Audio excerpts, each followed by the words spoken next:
Hey, I'm Pace Webb, chef and lifestyle expert based in Los Angeles, California, and I'm going to teach you how to cook flavorful salmon. I feel like salmon is just so boring, but not the way I make it. Click the link in the description to download the recipe so you can follow along while we make it.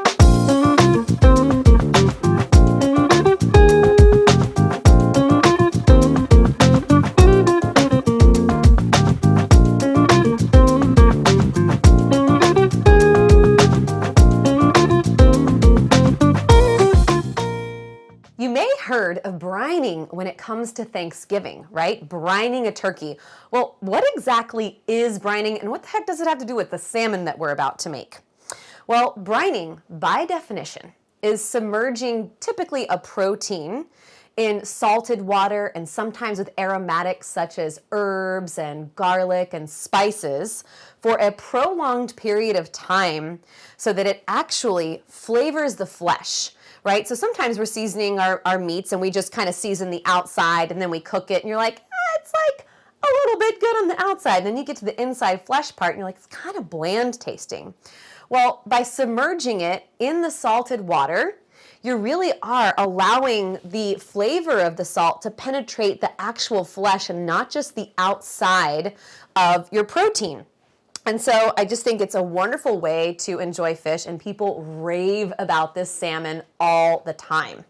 So here are the things that you need to successfully make this recipe. We'll go over the equipment first. So the equipment you'll need is a liquid measuring cup. It's liquid here because it's got the little pourable spout, and a sheet pan. See, it fits this size of salmon, so I don't need a really big sheet pan, but you could use a bigger one if you have one.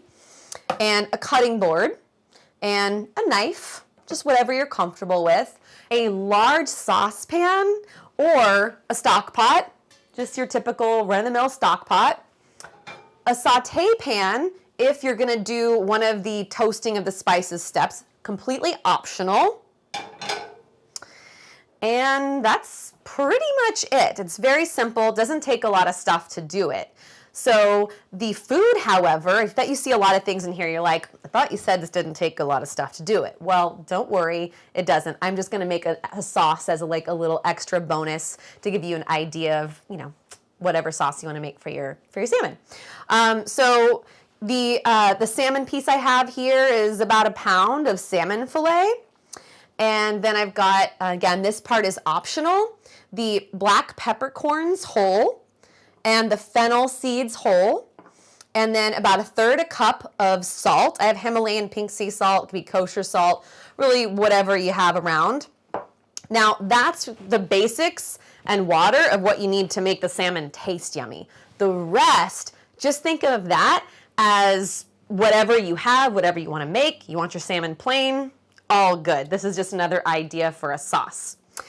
So for a sauce, we're just going to make a lovely little avocado yogurt sauce. So a couple of avocados, a lime, and scallions. We're just going to use the green parts here, and some yogurt, and of course a little bit of water to thin it out, and some salt to taste. So real simple.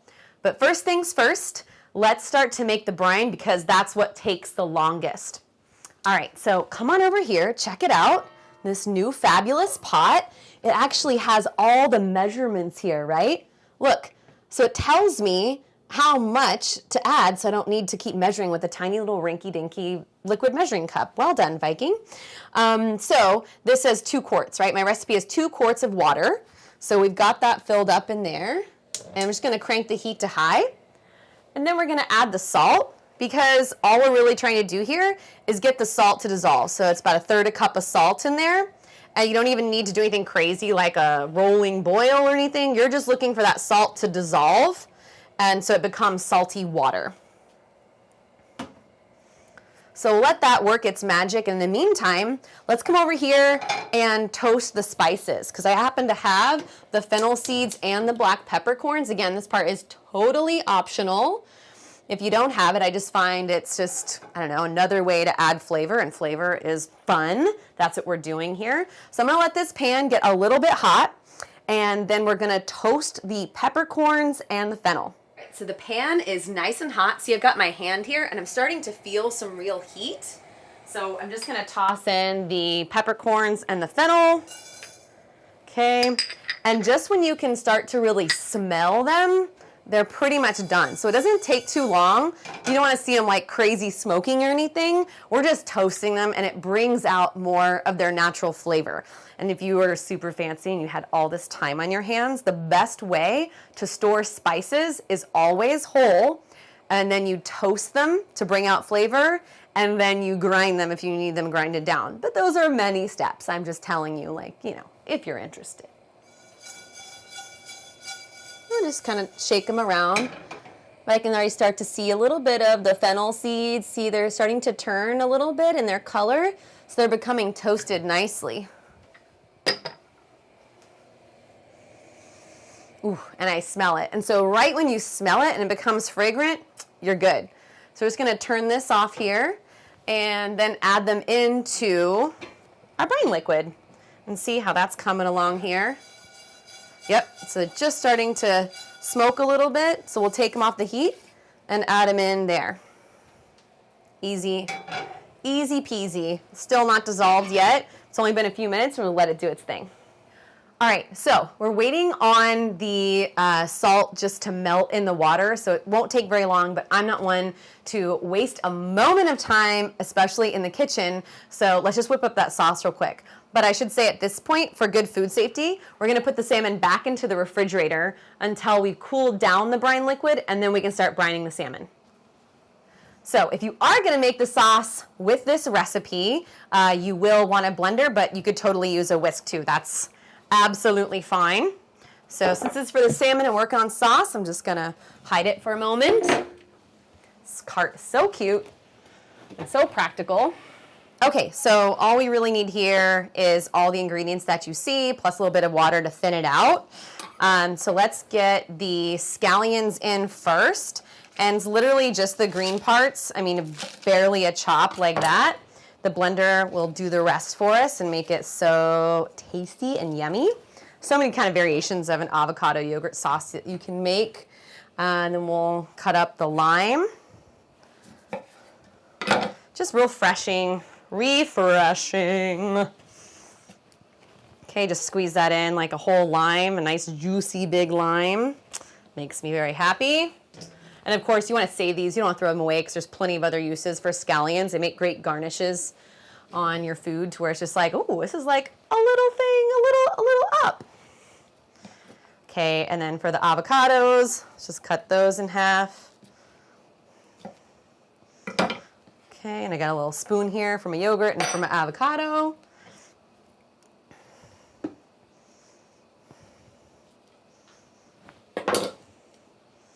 Ooh, so nice and creamy. I love it. All right, throw that in there. And like, obviously this is a little for show for camera, the little garbage bowl thing, but I always have it out when I'm prepping, and it just makes so many less trips to the trash can. It's really, really, really nice. Anything to kind of move less and just get the job done and have efficiencies, that's what we're looking for here. Okay, avocado. Right, and I always have like a rotation of avocados in my house because they always take a few days usually to get ripe. So I'm never like buying an avocado on the same day that I'm expecting to eat it because it just doesn't always happen that way.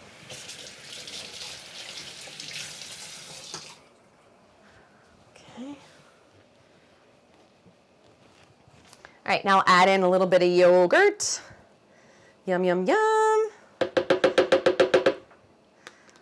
And these are all very kind of estimated amounts because that's how I cook and that's how I'm going to empower you how to cook. So don't get too wrapped up in exacts, okay? Okay, great. All right, now I'm going to take a little bit of salt. Put that in here, okay? Can always add a little bit more if we need to. And then some water. I'll start with a little bit. And again, we can always add more of that, but I'm starting with like quarter of a cup. And then here we go.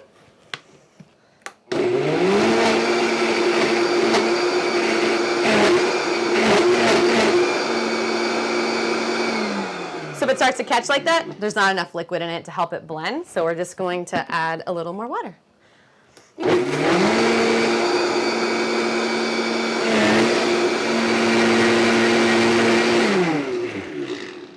Beautiful. So that's like a pretty nice consistency. See how it's like pretty velvety, but still somewhat pourable, dollopable, and this will be really great. We made extra, because we certainly don't need this much for all the salmon, but keep this around and use it almost like a thick salad dressing. So tasty. All right, so the brine liquid is cooled down. All right, so it should be nice and cool, like feel like the refrigerator, okay? That temperature. And same with the salmon, okay? They're gonna be about the same temperature when we put them in.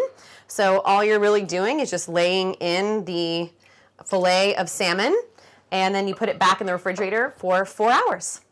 All right, so it's been 4 hours, and now we're ready to throw the salmon in the oven. So first things first, salmon is super fatty and oily as it is, but this salmon has skin on, and even if your salmon doesn't, I like to add a little bit of oil so you don't have a crazy mess of salmon skin stuck to your pan, because I know I'll hear about that, and I don't want to hear about that. I want to hear about your wins, not your losses. But of course, I can help you turn your losses into wins.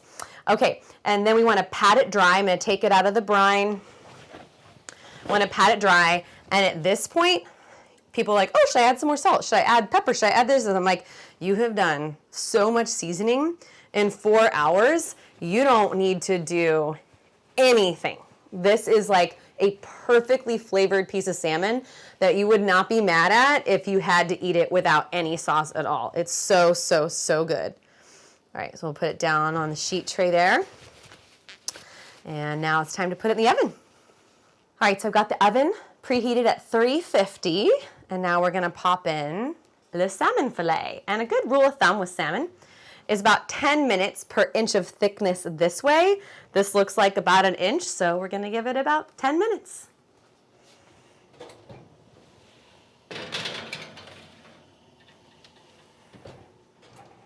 All right, so it's been about 10 minutes, and you're wondering, you're like, well, what if it takes longer than 10 minutes, and how do I tell when it's done? I'm gonna show you a cool little trick. All right, so let's take a look at how our salmon fillet is doing right now. And, oh, it just smells so good and fresh and like the ocean, and that's how your fish should smell, not like, oh, this house smells like stinky fish. So see these little white parts here? That's really like the protein leaching out, and that means, for the most part, like, I'm done, or I'm really close to being done. So you can also touch it for firmness and just start to learn, and that feels perfect to me. So you see that? Yes, amazing, amazing, amazing. And I personally don't like my salmon overdone. All right, so we're gonna let that cool down for just a minute. And then, you know those scallions that I was like, oh, we're just use the green parts for the sauce? I had an idea sort of on the fly I thought we would do to help use the rest of the scallions, and we'll use it as a little garnish. How's that sound? Okay, so I think a nice little like slight bias cut would look really good. So just go as thin as you can like that, rock and roll. And that'll be totally good for what we need.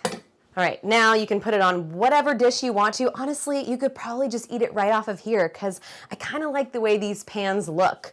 So I'll leave it up to you. I want to make it nice and easy. You could literally just eat it, no sauce right now, and it'd be like one of the best things you've ever had. Okay, so next thing, we need to put it in here, sauce it, put the scallions on it, and then you'll be done. And we go. There. All right, so let's grab the sauce. Avocado, lime, scallion. Just kind of pour it on top. Oh, that is nice, nice, nice. So flavorful. Okay, and a little bit of scallions.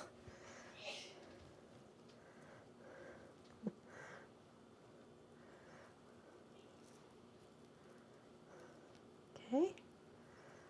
And that's pretty much it. That is brine salmon with an avocado lime scallion sauce. If you enjoyed the tutorial, like the video and subscribe to my channel.